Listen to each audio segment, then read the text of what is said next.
တငယ်ချင်းတို့ရေကျမရဲ့ channel ကိုအားပေးတဲ့အတွက်ကျေးဇူးတင်ပါတယ် ဒီလိုမျိုးစဉ်းစားကြည့်ရအောင်မျက်လုံးဖွင့်လိုက်တဲ့အချိန်မှာကိုယ်ဘယ်လိုရောက်နေမှမသိတဲ့တောက်ခတ်ထားတဲ့အခန်းတစ်ခုထဲမှာအပြင်ထွက်ဖို့လည်းလမ်းမရှိဘူးဘာမှလည်းမှတ်မိမနေဘူးဆိုတော့ဒီလိုအခြေအနေမျိုးကနေလွတ်မြောက်ဖို့ဘာလို့လုပ်ကြမလဲဒီနေ့ပြောပြမယ့်ဇတ်လန်းကတော့ဒီလိုထိတ်လန့်စရာအခြေအနေကနေအပြေရှာဖို့စ조사ခဲ့တဲ့အမျိုးသားတစ်ယောက်အကြောင်းပါပဲအဲ့ဒါကပဲဗျာကျွန်တော်တို့ဇက်ကောင်းရင်ဆိုင်နေရတဲ့ကြောက်စရာကောင်းတဲ့အရှိတ်တရားပဲပိတ်လောင်ခံထားရတဲ့အခြေအနေတစ်ခုမှာလူတစ်ယောက်ရဲ့စိတ်ဓာတ်ကဘယ်လောက်ထိကြမ်းကြမ်းခံနိုင်မလဲဆိုတာတကယ်ကိုစဉ်းစားစရာပါပဲဇလန်းဆာမှာမခလို့ခေါ်တယ်ကျွန်တော်တို့စကောင်နိုးလာပါတယ်သူနိုးလာတာကထောက်ခတ်ထားတဲ့အခန်းတစ်ခုထဲမှာသူ့ရဲ့ပထမဆုံးတုံ့ပြန်မှုကတော့ထုံးစံအတိုင်းပဲရှုံထွေးမှုနဲ့ထိတ်လန့်မှုပေါ့သူ့ရဲ့အော်ဟစ်ထန်တွေကအခန်းနဲ့ရန်တွေမှာပဲ့တင်ထပ်နေခဲ့တယ်မကရောက်ချင်းမဲ့သူ့အချင်းခံလို့ဖြစ်နေတဲ့အခန်းကိုအကဲခတ်လိုက်တယ်တခါကလည်း lock ကြနေတယ်ဖုန်းကလည်းလိုင်းမမိဘူးသူစ조사လေးသူဘလောက်တော့အခြေအနေဆိုးတဲ့ရောက်နေလဲဆိုတာပိုပြီးသိတာလာလေးပဲဒီအခန်းကတော်တော်လေးကိုခြောက်ကပ်နေတာသူ့မှာအဖော်ဆိုလို့ကျမ်းပြင်ပေါ်ကတင်နေရဲ့အကြွက်တကောင်ပဲရှိတယ်ဒီလိုတယောက်အထက်ဖြစ်နေရတာကသူ့ရဲ့မျောလင်းချက်တွေကိုတဖြည်းဖြည်းနဲ့ဖျက်ဆီးပစ်လိုက်တာပေါ့အစကတော့မကဒါကိုသူ့တငယ်ချင်းတွေရဲ့နောက်ဆက်တစ်ခုလို့ထင်နေတာဒါပေမဲ့လေအော်လီတိတ်ဆိနေလေးဆိုတော့ဘယ်လိုလုပ်မလဲကြောက်စရာကောင်းတဲ့အမှန်တရားကသူ့ကိုတဖြည်းဖြည်းဝါမျိုးလာပါတော့တယ်အချိန်ကတော့စောင့်မနေဘူးလေမျောလင်းချက်တွေလည်းတဖြည်းဖြည်းကုန်းဆုံးလာပြီအသက်ရှင်ဖို့အတွက်ဆိုရင်တော့မောက်တယောက်မတွေးဝင့်စရာဆုံးဖြတ်ချက်တွေကိုချမှတ်ရတော့မှာပါရှင်တန်ဖို့အတွက်မတ်ခါပထမဆုံးအနေနဲ့တော်တော်ကြောက်စရာကောင်းတဲ့အလုပ်တစ်ခုကိုလုပ်ခဲ့ရတယ်ရေငတ်လွန်းလို့မခံနိုင်တော့တဲ့အဆုံးမှသူကကိုယ့်စီးကိုဖိနှက်ထဲထည့်ပြီးပြန်တောက်ခဲ့ရတယ်ရှင်တန်လိုစီကလူကုံတိတ်ခါကိုဘလို့ကြော်လွားသွားနိုင်လဲဆိုတာပြနေတာပါပဲဒါပေမဲ့မျောလင့်ချက်ကမထင်မတဲ့နေရာအနီးပေါ်လာတယ်အခန်းထဲကမီးလုံးထဲမှာဝှက်ထားတဲ့တောတစ်ကြောင်းကိုတူထွေးသွားတယ်အဲ့ဒီတောနဲ့ဗီယိုကိုဖွင့်လိုက်တဲ့အခါမှာတော့လှုပ်မြောက်ဖို့အတွက်အသုံးဝင်နိုင်တဲ့ကိရိယာတန်စာပလာတွေကိုတွေ့လိုက်ရတယ်အဲ့ဒီအချိန်မှာတော့သူ့စီကိုမျောလင့်ချက်ဒီပြန်ရောက်လာခဲ့ပါတယ်ဂေမှုတန်နဲ့ကြိုလာတာတော့တန်တကားကတစ်ချက်မှမလုပ်ဘူး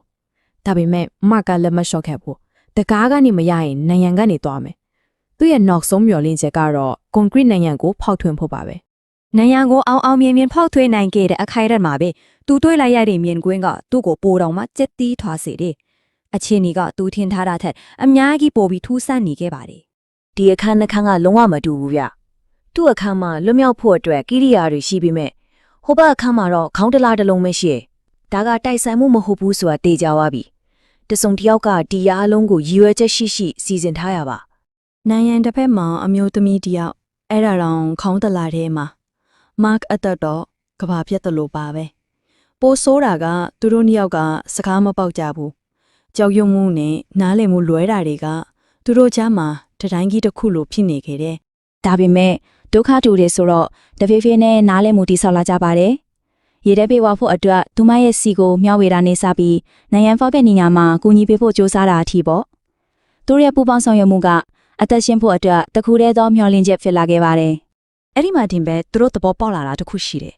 ဒါကရိုးရိုးချောင်ချက်တာမဟုတ်ဘူးသူတို့ရဲ့လှုပ်ဆောင်ချက်တွေကိုမမြင်ရတဲ့အကျဉ်းချသူတွေကစောင့်ကြည့်နေပြီးလှည့်စားနေရဆိုတာကိုသူတို့စပြီးသတိထားမိလာကြတယ်ဒီလိုကြောက်စရာကောင်းတဲ့အခြေအနေထဲမှာ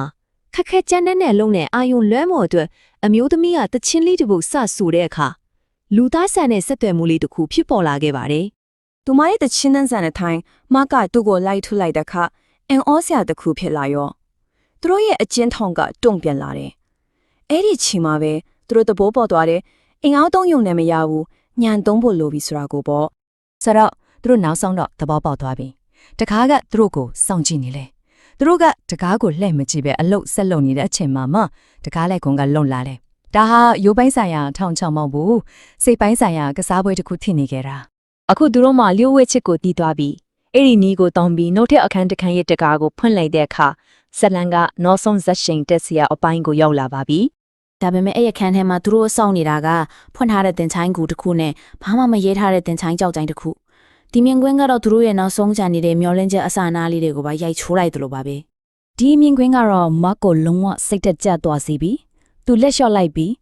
းအမျိုးသမီးကိုထိခိုက်အောင်မလုပ်တော့ဘူးလို့ဆုံးဖြတ်လိုက်ခဲ့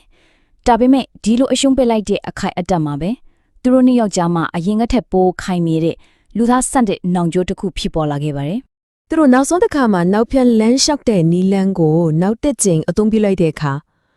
အဲ့ဒီနောက်ဆုံးတစ်ခါကသူတို့ကိုဘယ်ကိုခေါ်သွားမလဲသူတို့ချိုးပဲမှုတွေကဘယ်လိုအဆုံးသက်ကိုဥတည်နေမလဲ တကားရဲ့တစ်ဖက်မှာသူတို့တွေးလာရတာက Birdie တူပုံ